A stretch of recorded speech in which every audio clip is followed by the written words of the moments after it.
윤석열 국민의힘 대선 후보의 적폐청산 수사 발언에 문재인 대통령이 이례적으로 강력한 발언을 내놓으면서 정치권의 파장이 이어지고 있습니다. 한 달 채 남지 않은 대선 판세에 어떤 영향을 주게 될지 오늘 1번지 현장 안규백 더불어민주당 의원과 함께 이야기 나눠보도록 하겠습니다. 어서 오시죠. 안녕하십니까? 네, 반갑습니다. 안규백입니다. 네, 반갑습니다. 네. 저희가 앞서 전해드린 적폐청산 수사 관련해서 먼저 좀 질문을 드려야 할 것 같습니다. 네. 이례적으로 문재인 대통령이 굉장히 강경한 발언을 내고 또 공개적으로 사과를 요구하기도 했습니다. 문 대통령의 대응은 좀 어떻게 보시고 현재 판세 어떻게 보고 계십니까? 네. 먼저 윤 후보에 대한 그 상황 인식이 저는 황당함을 넘어 상당히 좀 참담하다고 생각을 합니다. 직권하면 정권 적폐청산을 수사할 것이냐는 질문에 해야죠, 돼야죠 이렇게 직자적으로 대답한 것은 평소에 내재된 그런 인식을 드러낸 것이 아닌가라는 생각을 갖습니다. 현재까지는 우리가 판세가 엎치락뒤치락 하고 있습니다만 저는 전국에 가서는 안정적으로 유지하지 않을까 이런 생각을 갖습니다.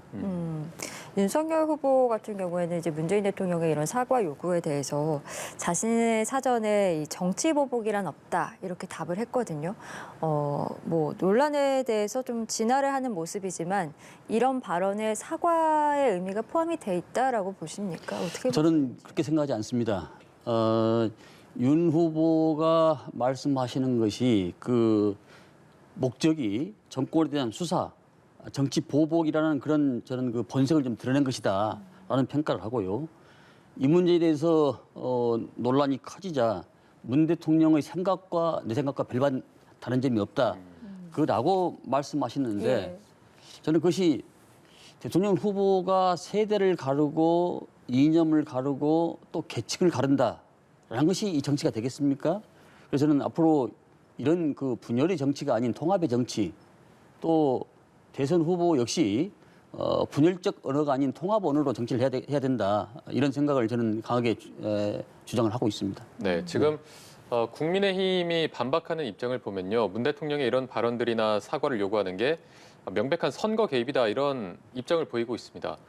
이 부분에 대해서는 어떻게 보십니까? 그것은 근거도 없고 또 말도 안 되는 얘기죠. 어떻게 아무 근거도 없고 객관적 조건도 없는데 대통령을 비방합니까? 그럼 대통령께서는 그 소리만 듣고 그냥 허허 웃고 있으란 말입니까? 저는 그 자체가 상당히 그 어불성설이라고 생각하고 그 말에 대해서 다시 짓묻지 않을 수 없습니다. 그건 일고의 가치가 없습니다.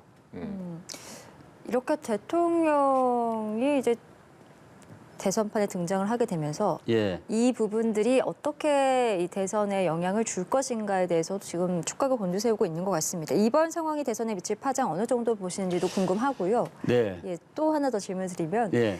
지금 청와대와 윤석열 후보의 대립구도가 만들어지게 되면 아무래도 친문의 결집 효과가 있을 수 있기 때문에 이런 부분은 또 이재명 후보에게 어떻게 보면 긍정적으로 작용할 수도 있는 부분이 아닐까라는 생각도 듭니다. 먼저 저는 우리 민주 진영에는 좋지 않는 트라우마가 기억 속에 지금 저장돼 있습니다.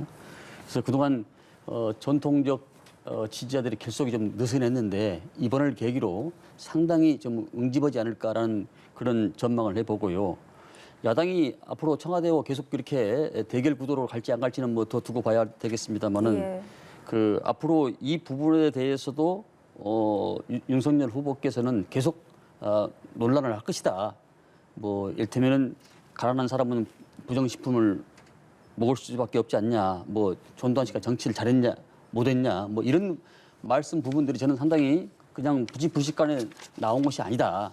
그래서 저는 그 부분에 대해서 윤 후보께서 인간에 대해서 사회에 대해서 또 역사에 대해서 그런 성찰이 없지 않냐. 그래서 이런 부분들이 저는 그 나온 얘기도 적폐청산의 영상에서 이 부분도 나왔다 이렇게 지금 판단하고 있습니다. 네, 지금 대선이 한 달도 채 남지 않았기 때문에 전체적으로 대선 판세를 좀 크게 짚어보도록 하겠습니다. 네. 지금 이재명 후보 같은 경우에는 지지율이 박스권에 갇혔다 이런 평가도 나오고 있어서 고민이 더 많으실 것 같은데 지금의 전체적인 판세를 보신다면 냉정하게 좀 어떻게 평가를 하시겠습니까? 네, 최근 여론조사를 그러니까 기계음해한 전화 AR 조사를 보면은 우리가 좀 불리했고 또 전화 면접 여론조사를 보면은 우리가 상당히 좀 유리한 측면도 있고 어떤 측면에서는 앞서거니 뒤서거니 이런 형국을 보이고 있어요.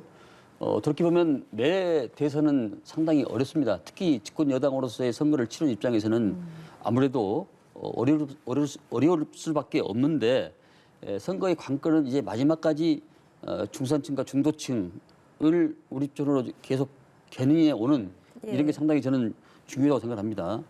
예를 들건데 파도가 넓다고 해서 바다 수면이 올라가는 것이 아니고 파도가 잦아지면은 바다 수면은 제2치로 오거든요. 그래서 저희들이 가지고 있는 모든 조직을 최선을 다하고 진인사 대천명이지 않습니까?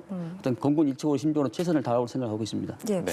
이재명 후보 본인도 지지율을 올리기 위해서 굉장히 많은 행보들을 펼치고 있습니다. 뭐 지역 순회도 돌고 있고 최근에는 김종인 전 위원장도 만나면서 외연 확장 시도도 하고 있는 모습 보여주고 있는데 이런 적극적인 행보에도 불구하고 지지율이 크게 오르지 못하고 있는 것, 그 원인은 어떻게 또 분석하고 계신지요? 그만큼 이번 선거가 유례 없이 치열하다는 것을 반증하고 있습니다. 정치는 생물입니다. 그래서 저는 아직까지 전통적 지지자들이 결집을 지금 하지 않았는데 이제부터 조금씩 이렇게 결집하는 이 움트기가 시작하는 그런 단계에 왔다고 저는 생각을 하고요. 또 그만큼 당내 경선이 굉장히 치열했던 것은 뭐 주지하는 사실 아니겠습니까? 그래서 이제 국민들께서 포스트 코로나 시대 이후에 진짜 유능함을 보여줄 사람이 누군가 저는 그 점에 대해서는 바로 이재명이 답이다 이렇게 생각을 갖고 있고요. 도선 안창호 선생께서 하신 말씀 중에 그 소한테 먹이를 주려고 하는데 소가 굶어 죽었다는 말씀을 하셨거든요. 그 말은 하나의 실천이 중요하다. 100의 이론보다 1000의 응변보다 10,000번의 회의보다 누가 소한테 풀을 먹여서 죽을 수 있는 사람이다. 그 실천하는 사람이 누구냐? 아마 국민들은 상당히 그 실천적 또 일꾼의 저는 무게를 둘 것이다. 이렇게 판단합니다. 네. 그런데 그 이재명 후보의 지지율이 상승하는 것을 막는 요인으로 최근에 불거진 이재명 후보의 배우자 김혜경 씨 과잉 의전 논란이 또 불거지고 있는 상황입니다. 그제 김혜경 씨가 사과를 했습니다만 이 사과가 적절했는지 어떻게 좀 판단하고 계십니까? 네, 법원 가운데 사실만이 진실이라는 말이 있습니다.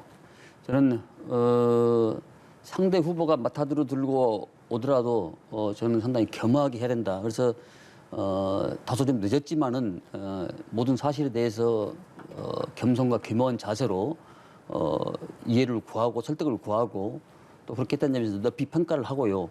어쨌든 이 부분에 대해서 대선은 국가 통치 권력의 획득을 목표로 하는 으뜸의 선거이기 때문에 우리 국민들 입장에서도 여러 가지를 평가를 놓고 보다 좀 소위무식을 가지고 지연 말단적인 것도 중요하지만 소위무식을 가지고 이번 선거에 임하는 자세가 중요하다 그런 생각을 갖습니다. 네, 그럼 사과 이후에 좀 민심이 변하리라고 보십니까? 저는 미세하게 변하지 않을까 싶고요. 어쨌든 이 문제도 중요하지만은 우리가 포스트 코로나 시대 이후에 대한민국과 세계가 어떻게 변할 것인지 이 부분에 대해서도 우리 국민들이 가장 많은 관심이 있지 않을까 생각합니다. 예, 왜냐하면 진솔하게 김혜경 여사께서 과거에 대해서 사과를 발언을 하지 않았습니까? 근데 그 부분에 대해서는 저는 진정성이 좀 느껴진다 그렇게 판단합니다. 진정성 있는 사과였다라는 네. 평가시고 오늘 이제 또 2차 TV 토론이 있지 않습니까? 네, 그렇기 예. 때문에 4명의 대선 후보 모두 치열하게 준비를 하고 있을 텐데 1차 토론 때 비교적 분위기가 좀 차분하고 그랬지만 대장동 의혹과 관련해서 이재명 후보가 굉장히 많은 집중 공세를 받았었지 않습니까? 오늘도 좀 비슷한 양상이 있을 것이다라는 전망들이 있는데 어떤 부분들 이재명 후보가 좀 더 준비를 해야 된다라고 보십니까? 대장동 문제하고 그다음에 적폐청산 저는 이 부분에 대해서 보다 좀 공세적으로 좀 나가야 된다 생각하고 있습니다. 예. 수시적 방어보다는 공세적으로 나가고 있는 그대로를 이야기하면서 국민들한테 설득과 이해를 방하는 구가 그러게 최선의 그 방어가 아닌가라는 생각을 갖습니다. 이제 아마도 제가 조금 전에 말씀드렸습니다만은 포스트 코로나 시대 이후에 우리 대한민국이 나갈 방향, 세계 나갈 방향 이런 부분에 대해서도 우리 국민들이 더 많은 관심을 가집니다. 그래서 저는 예. 14세기에 그 뭡니까 흑사병이 도래하고 나서 이 세상이 자연의 시대에서 문명의 시대로 변했거든요. 근데 코로나 시대 이후에 저는 이 복잡다기한 이 세상을 누가 민첩하고 누가 바르고 누가 유능하게 이끌 것인가 이 부분이 상당히 저는 오늘 관전 포인트 중에 하나가 아닐까 생각합니다. 알겠습니다. 그리고 또 안혜 의원께서 국방위 위원이시기 때문에 네. 한반도 정세에 관련해서 질문을 좀 드려보도록 하겠습니다. 예, 예. 북한이 올해 벌써 7차례 미사일을 발사했습니다. 그 배경을 먼저 한번 좀 들어볼 수 있을까요? 저는 이 북한이 미사일을 발사한 것은 대내적, 대외적 두 가지 의미가 있다고 생각을 해요. 대내적에는 경제 실패를 군사적 성과로 덮으려는 것입니다. 한마디로 표현하면 북한 인민들한테 우리 살아 있어, 우리 이런 존재예요. 라는 그런 표현에 불과하고요. 지난 1월 5일하고 12일 날 양일에 걸쳐서 극초음속을 발사를 했는데 5일 날은 실패를 했고 11일 날은 조금의 성공 기미를 보였습니다. 그래서 저는 북한에 대해서 상당한 수준까지 올라와 있다는 것은 평가를 합니다. 그러나 미사일 하나만 갖고 볼 것이 아니고 전반적으로 저는 다 봐야 된다고 생각합니다. 이 부분에 대해서 말씀을 드리면은 한반도 정세에 대해서는 다소 좀 걱정할 수 있겠습니다만은 우리 국내의 능력에 대해서는 우려하지 않아도 된다. 제가 상당히 조심스러운 말씀인데 이 말을 해야 될까 하니까 저도 고민을 많이 했습니다만은 북한도 우리의 미사일 능력을 알고 있습니다. 이를테면 북한이 탄두 미사일에 있는 탄두가 최대 양이 2.5톤인데 예. 우리는 북한에서 얼마 전에 어떤 언론을 보니까 뭐 4.5톤으로 나왔다고 그래요. 근데 제가 보기에는 그보다 훨씬 더 능가하는 좀 말씀드리기가 상당히 좀 어려운 부분인데 국민들이 상상할 수 있을 만큼 없을 만큼 훨씬 더 고도의 능력을 가지고 있다. 그래서 이 부분에 대해서는 전혀 생각을 안 하셔도 되고 걱정 안 하셔도 된다. 특히 이 북한은 쏘는 미사일에 대해서 요격 능력이 제로지만은 우리는 적어도 중고도 고고도 미사일을 가지고 있는 겁니다. 방어 능력을 가지고 있는 겁니다. 정찰 능력도 뛰어나고요. 또 전투기 능력도 뛰어나고. 그러니까 이런 부분에 대해서는 우리 국민들이 걱정 안 해도 된다. 그런 말씀을 드리고 우리 역시 몇 년 전부터 극초음속 미사일 개발에 착수를 해서 상당한 수준에 와 있습니다. 네. 자세히 말씀은 못 하시지만 우리 군의 대응 체계는 걱정하실 필요가 없다 이런 말씀으로 저희가 좀 받아들이면 되겠습니까? 네, 뭐 여러 가지 대관계와 미국 관계, 주변국 관계가 있기 때문에 제가 말씀드리긴 상당히 제한적인데 북한보다 서너 배 이상 미사일 능력을 가지고 있다. 이게 이제 그게 바로 이제 고위험 미사일이라고 하는데요.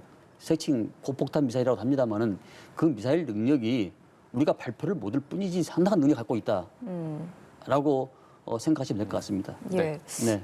이런 가운데 이제 윤석열 후보가 북한의 이 미사일 위협에 사드 추가 배치 공약을 발표하지 않았습니까? 네. 이에 대해서 이제 이재명 후보는 수도권은 고고도 미사일 해당 사항 없다 이렇게 반박하기도 했고 다시금 수면 위로 올라온 이 사드 논쟁에 대해서 어떤 견해를 갖고 계신지도 궁금합니다. 네, 제가 보기에는 하나만 알고 둘은 모르는 얘기입니다.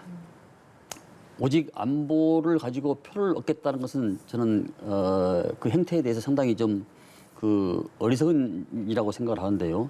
사드가 추가 배치해서 우리가 얻을 수 있는 것은 비싼 무기를 들어와서 우리가 만족한다. 자기 만족 외에는 다른 것은 없습니다. 그러니까 고고도 미사일 40킬에서 150km를 우리가 대한민국을 방어하는데 그 유의미한 존재는 북한이 미국을 겨냥했을 때 IRBM 대륙간 탄도 미사일이나 뭡니까 중거리 미사일이나 ICBM 대륙간 탄도 미사일을 향해서 고각 발사를 합니다. 근데 그것은 바로 뭐냐면은 고각 발사는 그럴듯하게 보이지만은 사실 우리한테는 굉장히 그 부분이 그 뭡니까 그렇게 보이지만은 비상식적이고 비합리적이라는 얘기죠. 그렇게 할 수도 없고 이 포대 하나가 1조 5천억 들어가고 또 한 발에 110억이 들어갑니다. 예. 더구나 사드 배치를 우리가 이렇게 뭡니까? 많이 이렇지 않습니까? 이를테면은 그 대중관계, 무역관계가 상당히 복잡했고 아직도 지금 성주 그 사드 전시장 앞에는 그 물건도 못 들어가고 이런 일이지 않습니까? 다만 우리는 이제 어떤 한국형 미사일 방어 체계가 다 구축이 돼 있기 때문에 패트리어트 2, 현무, 천궁 2, 또 그다음에 그 LSM은 국내 개발로 국내 연구로 이루어진 겁니다. 이제 곧 그게 전력화 되는데 이것을 성능 개량하면은 사드에 대응할 수 있기 때문에 우리가 수출도 할 수 있고 국내 방산도 더 활성화될 수 있다는 이런 것이 있기 때문에 사드 배치라는 것은 상당히 저는 어불성설이다 이렇게 지금 주장하고 있습니다. 네, 알겠습니다. 저희가 네. 오늘 말씀은 여기까지 듣도록 하겠습니다. 오늘 1번지 현장 안규백 더불어민주당 의원과 함께했습니다. 오늘 고맙습니다. 네. 고맙습니다. 감사합니다.